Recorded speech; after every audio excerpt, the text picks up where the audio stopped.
Welcome to Liverpool's Athenaeum Club, and today I'm inside its glorious and ancient reading room. But what is the Athenaeum, and what does it tell us about the history of one of the world's leading and most iconic port cities?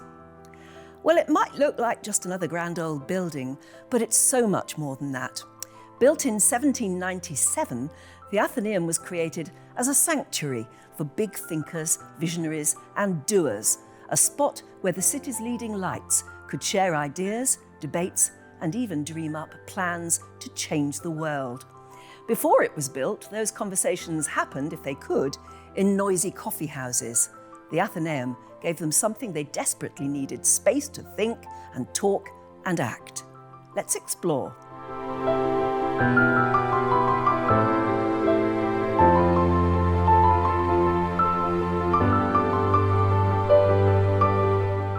David and Roger, gentlemen both, thank you so much for inviting us here. What is the Athenaeum? It seems to you, it's called the Gentleman's Club. Well, you said gentleman. I did. We're not a gentleman's club. No. We were, weren't we? But we'll get to that. We used to be. If you bump into somebody at a dinner party and they say to you, what is the Athenaeum? What does it do? Well, it's interesting that, because a lot of people don't know about us. Some people say we're the best kept secret in Liverpool, and we're trying to stop that happening. Because I'm chair of the Athenaeum at the moment. We're trying to move it on so that more people know about it. But what we are is part of the culture of Liverpool. In the Liverpool Football Club is, St George's Hall is, and so are we. But we need to be a culture for the 21st century, and we're trying to make it much more diverse than it has been in the past.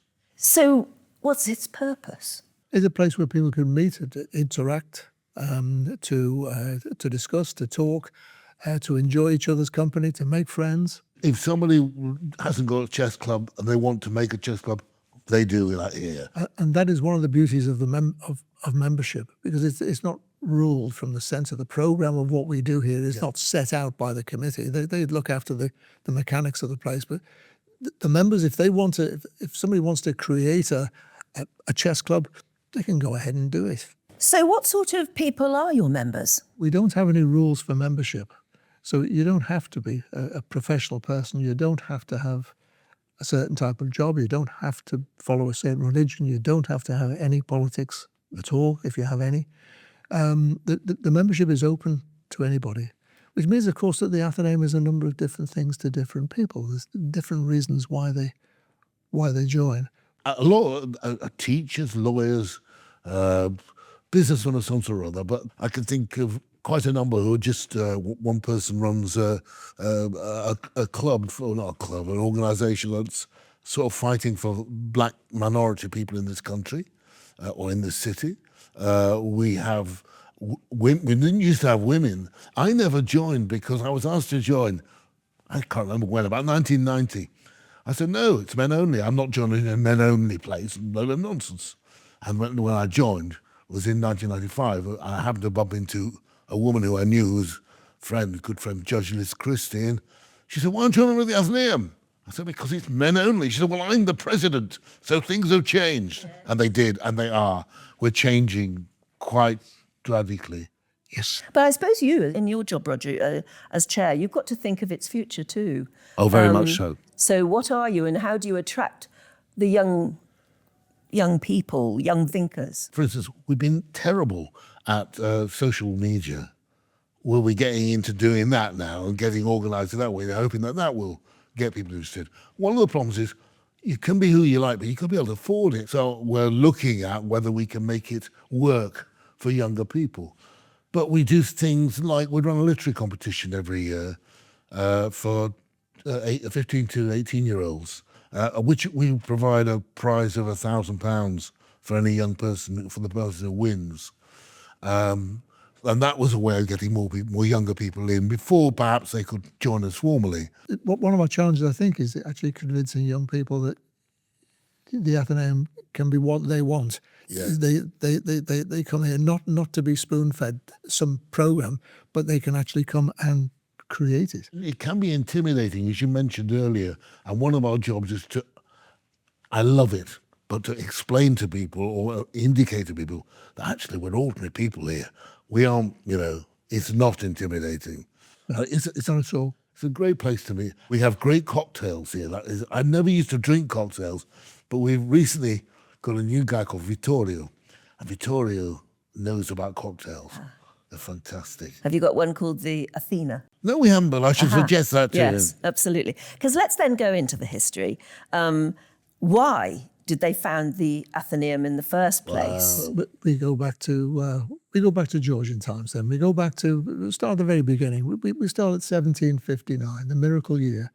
Britain won 4 battles against the French, kicked them out of France, India, the Caribbean, emerged as a world power. What effect did that have on Liverpool? Well, as a port, a trading port, its economy blossomed and it grew in influence and it grew in power. By the time we got to the end of that century, there was a particular problem, which was simply a lack of information, a lack of knowledge of what was going on in the world, what was happening. Well, that's interesting. Yeah, as you say, I mean, Liverpool sent ships everywhere around the world. But once you'd waved them off the quayside, they didn't know what was in store for them, and you didn't get any news. The ship would come back after about a year, and the first you'd know about it was when it sailed down the Mersey a year later. You could have lost all your money in between. So life worked on credit, and they were very, very interactive and interdependent. There was a real business community that all depended on each other here. Ships were owned in 64th shares. No one owned no single owner for a ship. They were all shared. The loads were shared. The cargoes were shared. So the risk was shared. Yes. The risk was shared. But business grew and grew and grew, and the power of Liverpool grew. This particular problem, lack of information, it exercised the minds of many people here. It was not unique to Liverpool, however, but one of their number, I should say, travelled to Newcastle upon Tyne, which in those days, of course, was the leader of technology. That's where they were mining coal. That's where they built steam engines, and they had a literary and philosophic society, and that literary and philosophic society had opened in the early 1790s a subscription library and newsroom. He went to see this, and he thought it was a wonderful idea. That was it. It was information, books, and all the newspapers from the country, all delivered within, as quick as they could, within a day or so. What a wonderful idea. He was so taken with it, he came back to Liverpool and spoke to his friends and colleagues, and they all agreed, this is what we need here. And one of their number then, Dr. Rutter, who joined that, he wrote a prospectus for a subscription library and newsroom. 10 guineas to join, 2 guineas a year, sign on the bottom line, send your cheque back, pin your cheque to it and send it back. All shares were gone in a week. My goodness. What year was this? 1797. Well, you had a need in Liverpool to know the And that's what it news. is. I often explaining it simply to many of our visitors who come in. If you think about it, what was the need driving it? How would you answer it these days? What do you do with an internet cafe? It was simply that. Yeah. It was an internet hub almost. Yes, absolutely right. It was a source of information for the people in the Which city. is why we have a newsroom. We don't call it a lounge or whatever. No, it's the newsroom. That's what it's for. They founded the library. The library actually opened in 1800. The newsroom had been the year before.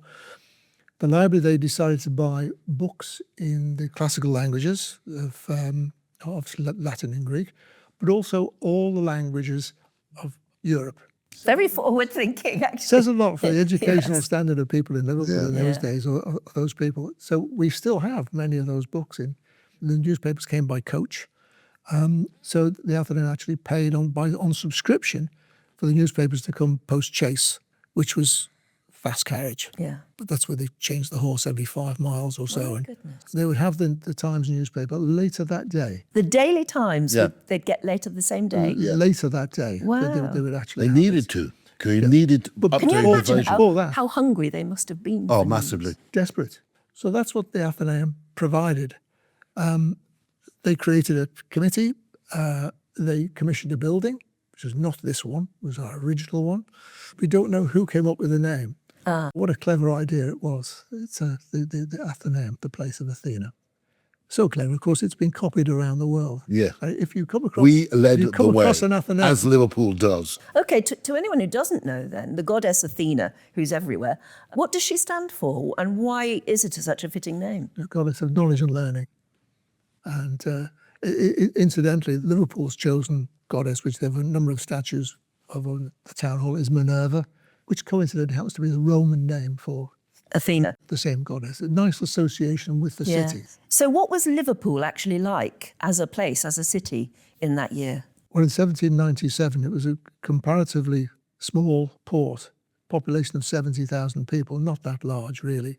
The real problems came then in mid-Victorian times, certainly the 1840s with the Irish potato famine. The influx of people from outside was absolutely enormous. I believe one figure around that time is the number of destitute people in Liverpool was about a third of the population or something. It was... And when you say destitute, you really mean... really destitute. Absolutely.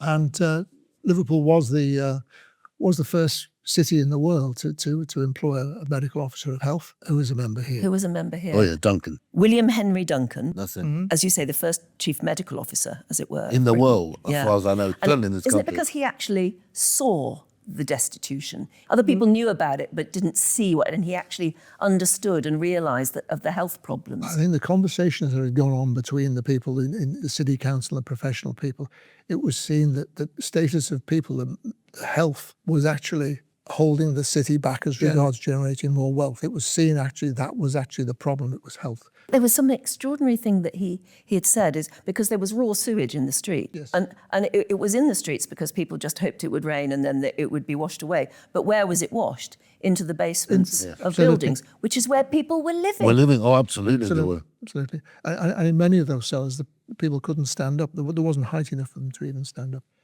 So things in those days were really desperate in the city. It should be said at the same time, there was also vast wealth.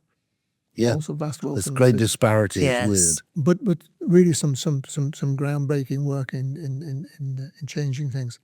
Dr. Duncan did some good work from before the Irish potato famine, where he actually achieved quite a bit of success. He didn't practice medicine at all. What he did was looked into the living accommodation mostly, and the jobs that they did, etc., and advised the city council. One thing he did, for instance, was stop basements, cellars being used as dwellings. And then most of his changes got knocked sideways then by the huge influx of people from Ireland, which took many years. The huge influx of people led to outbreaks of cholera. Not surprising, given the conditions. And there were people who, as you say, were fleeing Ireland because of the potato famine. Yeah. Hoping that there would be, I don't know, that the streets were paved with gold? I'm not sure they thought that did they? There would be better than what they had. Yeah, I think it was just simply that. But they had a bad time here. I mean, yes, they did. They weren't welcomed because it was seen as being a problem. I think they thought that cholera came into this country or into the city because of the Irish. Yeah, and Duncan said no. Yeah, he did. They then realised it was sewage getting into the water supply. The result of that was, of course, of Liverpool City building the reservoir in Wales, Lake Vyrnwy, with a huge aqueduct bringing water from central Wales into Liverpool. The biggest dam in Europe, the first time it had been done in the world to actually ship water in from outside. And that cured the cholera problem. It went away. I'll ask a silly question here, and I hope it's not silly, but it may be. But a lot of our audience are American. 80% of our audience, as we speak, are American. You know, this influx of Irish people, is that where the Liverpudlian accent comes from? Oh, I don't know. It's a contributor to it. You can hear pieces of the Liverpool accent in North Wales, particularly the accent around Bangor. Yeah. There's definitely some of the vowels come from there. And others, there's a little bit of Scottish. If you want to listen to what it was like sort of 50, 60 years ago, listen to an interview of the Beatles. And they speak with a North Country accent, don't they? Yeah, I mean, even nowadays, you go to South Liverpool, you've got one accent. You go to North Liverpool, there's another accent. There are lots of different accents. There are. But interesting, the American connection is really important to us. And recently we've made some really complicated and lovely contacts with Charleston in the States. In the States? Why particularly Charleston?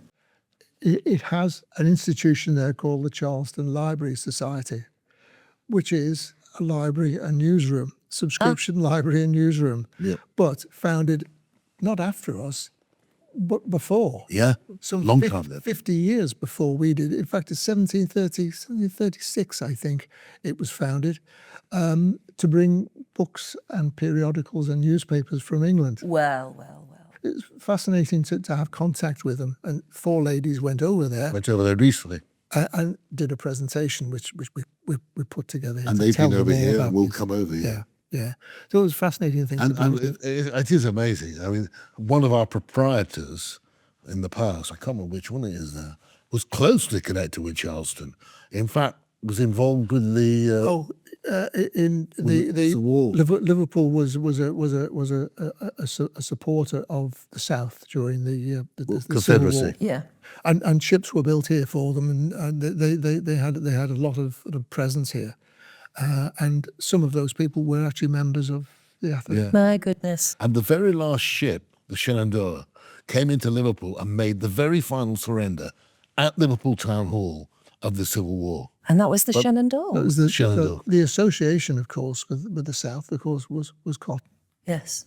The South exported something like about 95% of their crop of cotton to Lancashire to be processed, all processed in Lancashire, and it all came through Liverpool.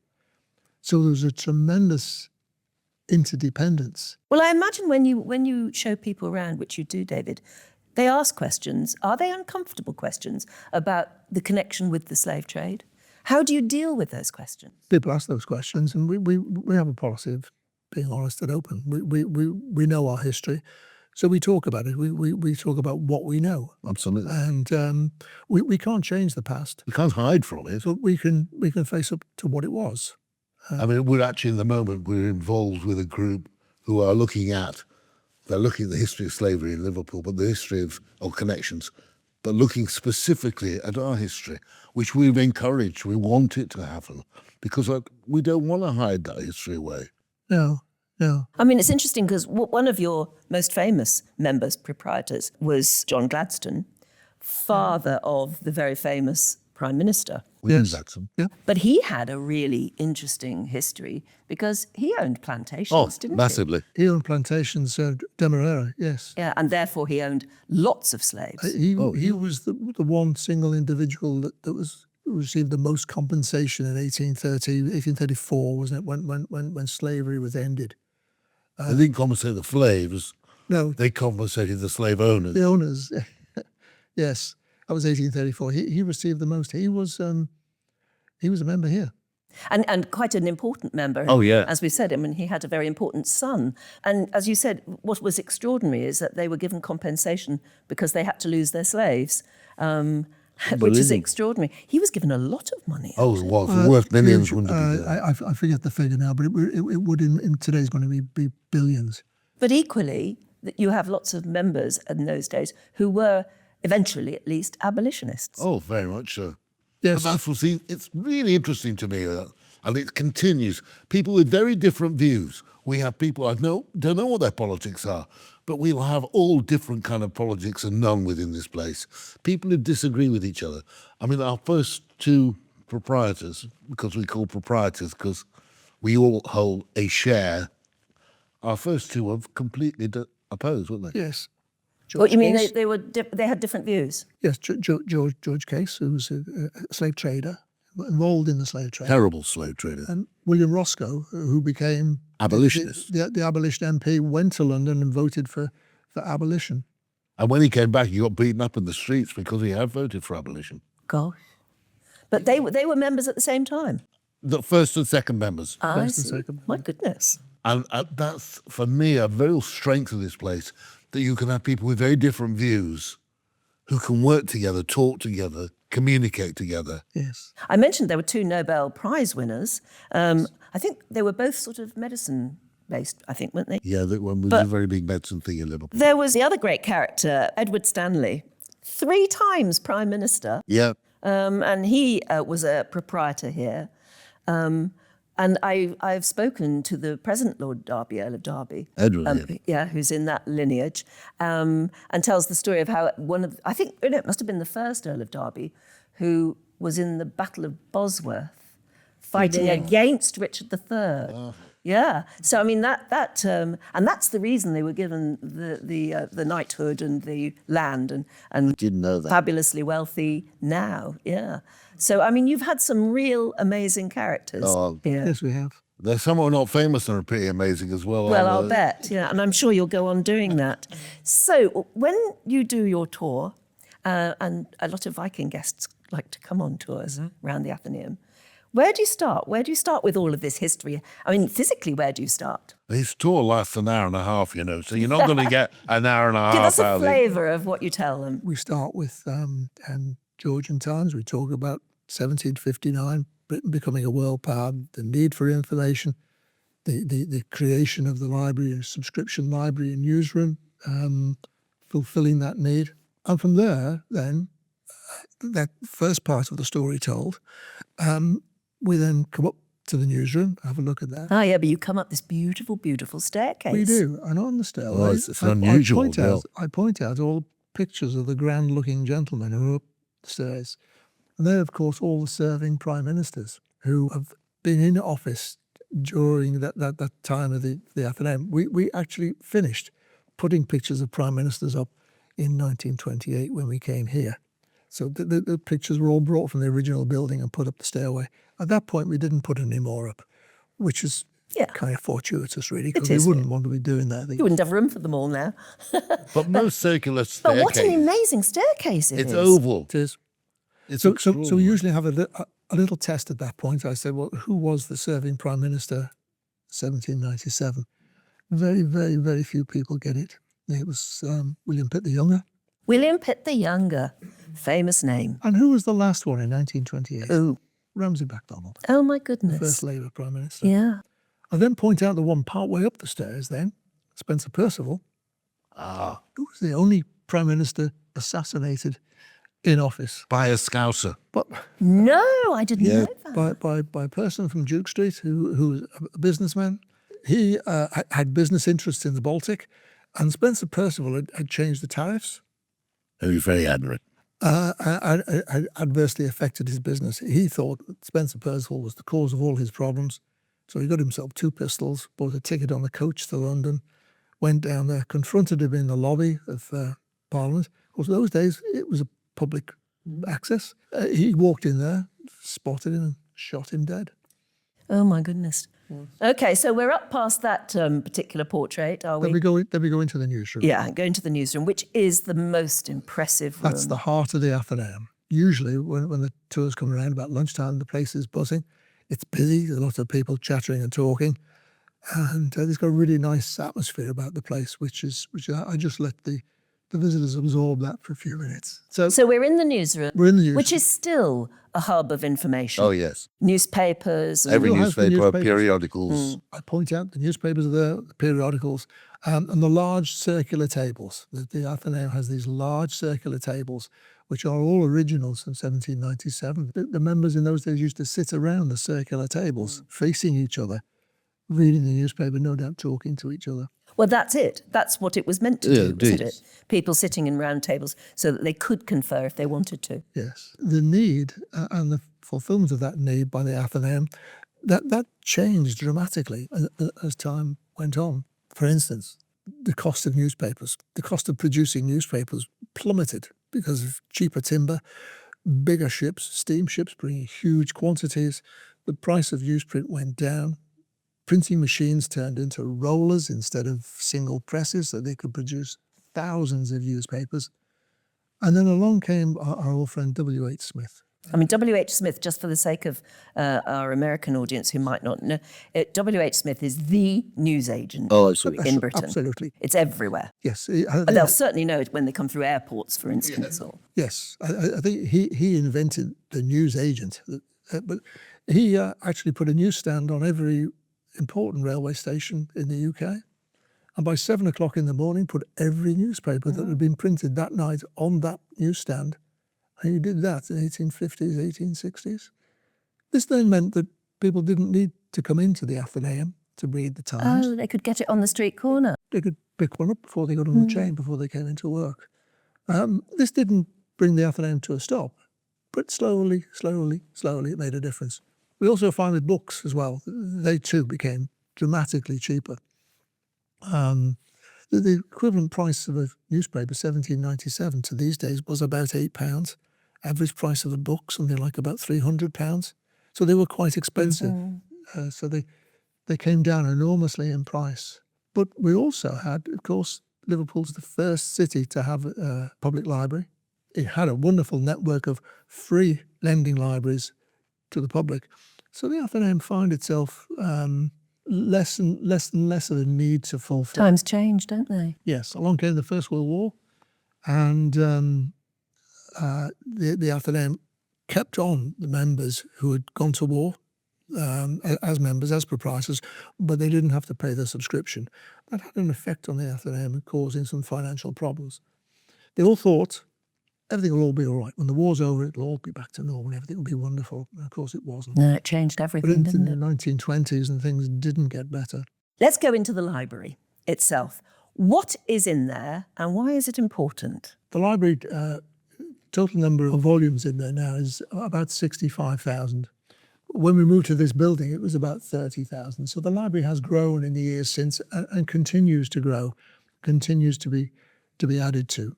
It is a fantastic collection, brought about by the fact that many of the books are donations from past proprietors. Some of them are very valuable and very rare, and others are just very interesting. But the collection has been put together over the 200 years and is really quite an outstanding special collection. It's a vast amount of books, isn't it? It is. There must be It a whole should be said. science as to how you keep them, how you display them, how you reference them. Well, we've only just appointed very recently a full-time professional curator, because in the past it's been done haphazardly, really, and that's making a difference. Yes. Yeah, we were talking about keeping, your job particularly, keeping the place relevant Yeah. and looking to the future. Yes. Do you think the library will ever be replaced by a bank of computer screens and No way. No. hard drives? There is- I have computers elsewhere, but not the library. There is a need to digitise some parts We of the have library. digitised law for it. We do need to do that because we need to make it more accessible. As some of these ancient volumes become older and more rare and special, they need to be photographically copied and then put on the internet. We've put our toe in the water doing that, and we've done a reasonable amount. The library catalogue, the library has been electronically catalogued, and that is online.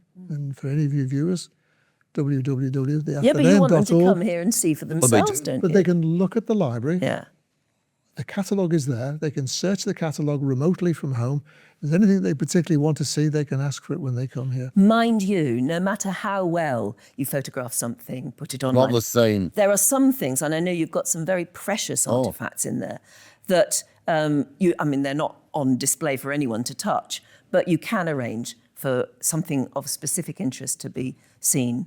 And what sort of amazing artifacts have you got then? What sort of ooh-ah things that you, seeing them online wouldn't be the same at all? You want to see in person? First, perhaps one of the oldest documents is King Edward I's confirmation of the Magna Carta in 1297. That was a confirmation. When he became king, he was confirming King John's Magna Carta.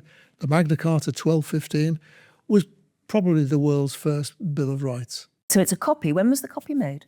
The copy is a 1297 copy. Oh, my goodness. Yes, it's a copy from a number of copy from copies the were time, made another then. copy? It's one of the copies. Oh, I thought maybe it was made later, but... No. No.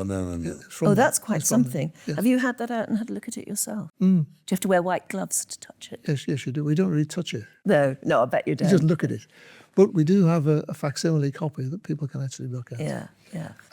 We have a copy of King Henry VIII's Defence of the Seven Sacraments. Now, what is that? He wrote a book defending the Catholic faith when Martin Luther in Germany put on his church his notice of the 95 indulgences, the 95 things that he had, his complaints about the Catholic Church. In fact, that was the trigger for the beginnings of the Reformation. But Henry VIII wrote a book defending the Catholic faith, Yes, he did.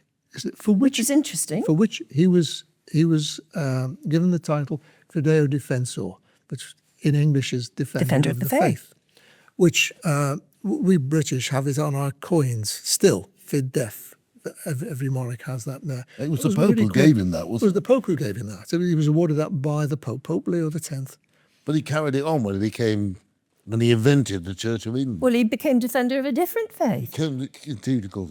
That's extraordinary. Yes, yes. How on earth did the Athenaeum get those? Donated by proprietors. Donation. My goodness. Yes. They've all been donated by proprietors. We have quite a few other valuable and interesting books. Many of the valuable books people have never really heard of, but they're really special. But it comes back to the spirit of Liverpool. I mean, all through what you've been saying is about the spirit of Liverpool and the people. Are you both Liverpudlians? No, neither of you. And a lot of the movers and shakers that we've been talking about are not Liverpool born No, they're and bred. incomers. Yeah. So is the spirit of the Athenaeum different from the spirit of Liverpool? No, I think it's the same. So I often think about, read back to the origins of Liverpool. 1207, it was founded by charter by King John, and that charter established a new town. Yeah. He had it mapped out in open fields, and the streets were paved and open. And then he advertised then So come on in. for burghers to come and start their business there.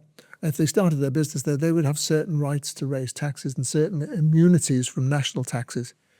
The charter, and that's where Liverpool had its origins. So all the population of Liverpool are immigrants. Yes. All of them. Yeah. Every single one. But they've made their mark. Many of them, being proprietors of the Athenaeum, have made their mark on history. Yes. And some of them, when I was reading up on them, went to London, made their fortune sometimes there, or went to Oxford or something like that. But at the end of their lives, when they were retiring, or certainly when they died, they wanted to be buried back here in Liverpool. It is a town, a city of tremendous loyalty. And the pride in Liverpool is very, very strong. Massively strong, right the way through the city. It's not just the football that people are proud. No, but that's part of it. Oh, absolutely. And the music and everything. Simon Rattle, Simon Rattle, massively famous. massively famous conductor, brilliant conductor. But people are proud of No, people I mean, in the you city. couldn't even start to list the number of famous Liverpudlians. Massively, massively. It's made its mark on the world. Absolutely. And a lot of it here. A lot of it comes out of the Athenaeum. It must be interesting to ask visitors what is the place that impresses them most when what do they take back with them? I mean, for me, it would be the amazing staircase. Yeah, me too. And the newsroom. I mean, that newsroom is beautiful. What do you love most about it? The Athenaeum is the people. The Athenaeum is the membership. Sure enough, the building is lovely. It was decorated and designed to wow people, and that it does. But no, the Athenaeum is the people who are in it. I agree very much with that. Absolutely. Although it's lovely to see when people come in, the passageway that you come into, where the reception desk is, has got artifacts of one sort or another on the walls. And the amount of people who stop there and look at these maps and these things that are hanging there. And I think that's probably because it attracts them in. But for me, it's a staircase. I just to stand at the bottom and look up is phenomenal. Yeah, and what it's doing, and that's where you reflect it in the tour, is you take them on a journey, don't you? Yes, It goes up and up and up. That's right. But, I mean, this room is gorgeous. The feedback I get from our visitors is that they like the atmosphere in the newsroom. Yes. They like that, the ambience. They think it's absolutely lovely. And a member of the public having a tour here includes a glass of wine afterwards. Indeed. And they all head back that- to the that newsroom helps. to sit Yeah. there and enjoy the ambience. You must feel that from whoever you're talking to, from wherever they are in the world, they would probably reflect, gosh, I wish there was an Athenaeum in my hometown because I'd be a member. Yes, I'm sure that's true. Yeah. I'm sure that's true. Yes. We have connections with lots of other organisations. We have reciprocal arrangements with about 20, 25 different organisations. We're the best. Yeah, of course you are. I think it's time to reward ourselves with some sandwiches and scones. So do I. Yeah. Thank you so much for telling us all about this amazing place. Thank you. Thank you.